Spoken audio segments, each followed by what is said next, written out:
Kasi kasi lumalabas kasi may nag-interview, ang may-ari daw ng bahay si Secretary Roque. Secretary Roque, sa inyo ba yung bahay na yun? Well, Attorney unang-una Roque. po, magandang umaga po kay Senate President Pro Tempore, kay Madam Chairperson, Senator Antiveros, and kay Senator Gatchalian at sa lahat ng mga bisita rito. Now, ang bahay po na tinutukoy nyo sa Tuba Benguet ay rehistrado sa isang korporasyon. Tiniran ko po yan nung ako po ay umalis ng gobyerno, and I do have an interest in the corporation that owns it. No? Pero wala po sa akin ang possession ng bahay na yan. Dahil as of January of 2024, yan po ay pinaupahan ng korporasyon at ang umuupa po ay isang Wang Yun na isang Chinese national na siya po ay pumirma sa contract of lease ay require siya na magpakita ng alien certificate of registration at lumalabas po na siya ay holder ng isang 9G working visa, meaning she has a right to be in the Philippines. So ang rehistradong lessee po dyan, at yan ay rehistrado rin sa Homeowners Association ng Subdivision para sila ay makapasok, ay itong babae na isang Wang Yun. Kaya nga po, nung sinabi nila na sinalakay ang bahay ko at may mga wanted na mga pogo bosses doon, ako po ay talagang nag-conclude na meron talagang pilit na naninira sa akin. Gaya nung naunang release na ng PAGCOR na ako daw ay naglakad para sa lisensya ng isang illegal na pogo, at matapos naman marinig ang testimonya ni Chairman Altenco, wala naman pong ganong sinabi. Attorney Si Mr. Roque, Altenco. wag muna po tayo dumako sa ibang issue. Focus muna tayo sa tanong ni SP Pro Temp, na may tanong din ako. Mamaya, dadako po tayo sa ibang mga issue pati yung nabanggit nyo. So let's please focus. Okay, so meron po akong interest sa korporasyon na may-ari ng bahay na yan. In fact, in the near future, I am concluding a transaction na kukunin ko yung buong korporasyon na may-ari ng bahay na yan. Now, pero ang ina-emphasize ko po, regardless of the ownership, there is a contract of lease which is duly notarized and which I will submit before this honorable body, which means na ang possession po dyan is in the hands of Ms. Wang Yu, who is a legal resident of the Philippines with an alien certificate of registration and in possession of a 9G working visa. Ang gusto ko nga pong malaman, kung nakita nila doon sa bahay na yon, yung tao na hinahanap nila na allegedly may tie sa Banban. Dahil kung di naman po ako nagkakamali, again, as part of due diligence, yung isang lalaking nahuli dyan is the partner of of the lessee, no? Hindi ko naman po tinatanggi na may interest talaga ako dyan sa korporasyon na yan, albeit not 100% as of yet, pero magiging 100% na po yan. Now, yun nga po, yung lalaki, ang alam ko, is the partner of Wang Yun, and alam niyo po, hanggang ngayon, meron akong katiwala doon. Kasi nga po, nais ko masigurado na yung lessee will only use the premises for residential purposes. No? Dahil nung ako po ay nasa gobyerno pa, may mga nagrereklamo sa mga villages gaya ng Multinational Village na ginagawang pogo at 70 people at a time ang nasa residential homes. So nagtalaga pa ako ng caretaker para masigurado na wala pong ganyan, at ang caretaker's report naman ay talagang hanggang 3 tao lang ang nakatira ron. Ang question po is, yun nga po, kung yung lalaking nahuli ay siyang merong tie sa Banban, at dahil ang alam ko po, nag-due diligence din naman kami kung sino yung lalaking yon, partner yon nung aking lessee, but gentleman of leisure po yun eh. Ang sinasabi nung aking katiwala, hindi naman umaalis ng bahay, golf lang ng golf kasi may golf course po dyan, at nang tinanong namin minsan ano ba ang trabaho niya, sabi niya he is a digital nomad, no? Cryptocurrency. No?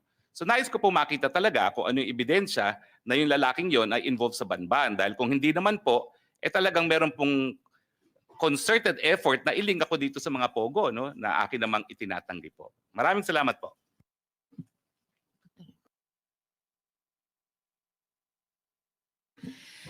Salamat, Attorney Roque and SP Pro Temp. But follow up lang, Attorney Roque, sabi niyo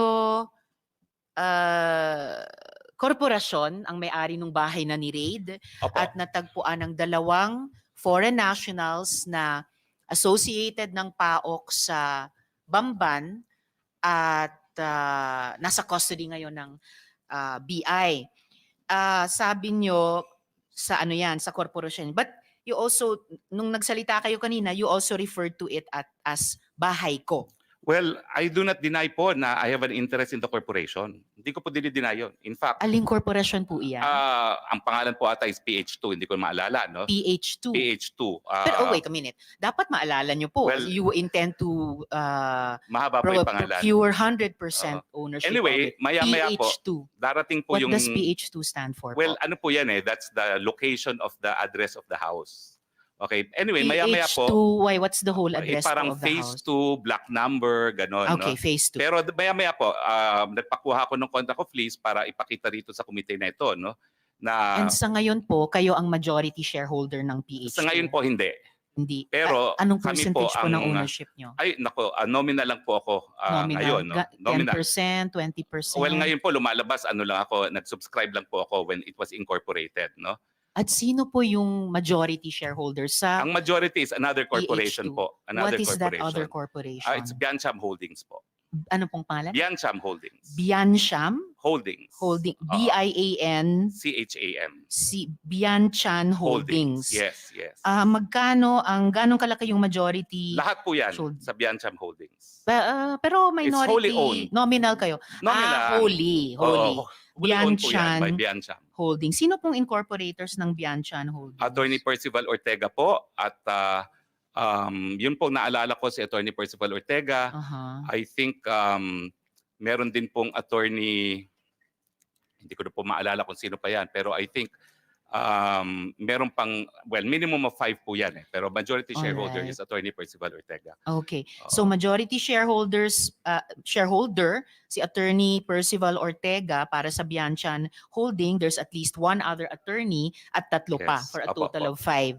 But I Okay po. confirm that we're in the process of buying into Biancham now. All right. And And we sabi want a nyo nga, controlling interest. you want 100% ba or controlling We will lang? have controlling interest of Biancham po pag natapos na ang mga papeles. All right. Pero nasa Homeowners Association din po kayo ng subdivision, tama po?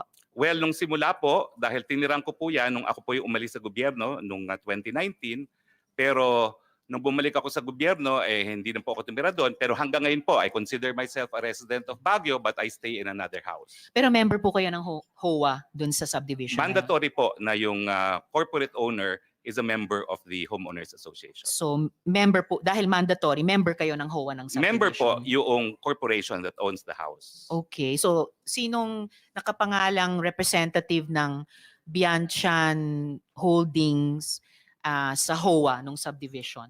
Hindi po ako sigurado, no? Kung sino ngayon ang nakapangalan doon, no?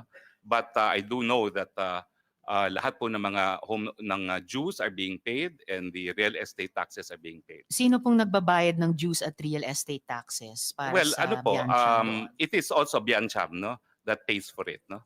But in Aha. any case, hindi ko po dinideny that, that is a house that I have an interest in. I have Opo. lived in the house. Ang sinasabi ko lang po, pinaupahan po yan and possession is now with the lessee.